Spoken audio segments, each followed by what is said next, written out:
Adam and Eve is one of my favorite poems of all time. It's about many things, a plethora of things. One definite thing it is about is how we screw things up and we kind of like it. Why do we screw things up? Because sometimes it's a lot easier to screw things up than do the right thing.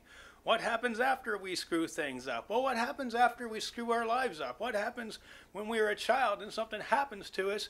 We have an emotional hurt and it begins to facilitate itself and build itself around our psychology and control our lives. This is not good.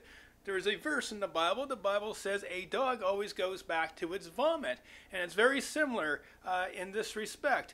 What happens is we are traumatized, a hurt happens, and we do not resolve it. So as we grow older and older, we look for other people to resolve this hurt, this pain.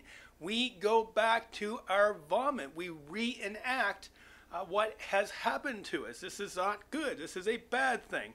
The dynamics. What are the 5 dynamics of essentially how this happens? Firstly, a wound occurs. We are hurt. Secondly, we follow this by bitterness, repression, and unforgiveness. These are dynamics that we pursue in our life, and guess what? If something, it doesn't matter what has been done to us, if we take the path of bitterness, repression, and unforgiveness, there is no possibility of resolution. Thirdly, as just stated, there is no resolution. Fourthly, it manifests itself in relationships. The cold, hard truth of the fact of the matter is when we are emotionally distraught, emotionally impaired, it's not just about us. It's about everybody in our lives.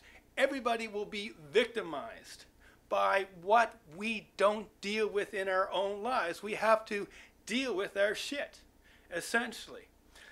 If we were alone in the woods and we had no responsibility, maybe it's okay to go a little bit crazy or a lot bit crazy, but we have real relationships with real human beings, and it is our obligation to love, to help restore.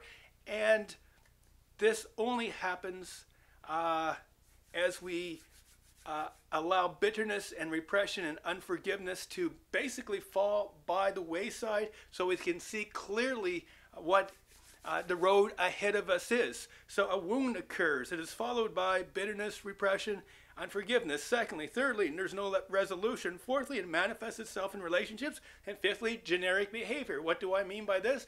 Well, bullshit behavior, basically. Our behavior, we manifest our behavior with people in a way that covers up our true identity. We do not want to be seen. People who are pursuing love can actually look a whole lot worse than people who are living a generic lifestyle. And the reason is very simple. If you pursue love, you are going to be organic and real. If you are living in a generic lifestyle, your life will be a cover-up. And that can look a whole lot nicer to the outsider. The circle has to be broken. We cannot live this kind of life. People are not there for us to reenact our childhood and hope that this time there will be better results. A, there will not be better results. There will be worse results. B, that's not the purpose of that person. That's treating them less than human. And C, it's not good for ourselves either, because a life not dedicated to the art of loving isn't really a life at all. How do we resolve these things? How do we break this cycle? How do we make sure our life isn't going around finding other people to try to resolve certain things that happen to us? Well, we need weapons. Weapons of mass destruction. Mass destruction. What are our weapons? Humility, courage, and relationships. A real friend, somebody who loves us, a spouse, a partner, they can help you become aware of things that you may not be aware of in terms of your personhood, your personality, and your psychology. We need courage. It takes guts to look at our stuff. And we need humility. Humility allows us to see all things. It all comes back to love. Love. Love. Love will lead you into truth. You will see that you are deficient in particular areas. It will be resolved, and then you can go on to have healthy relationships. This is the Love Guru. Have a good day.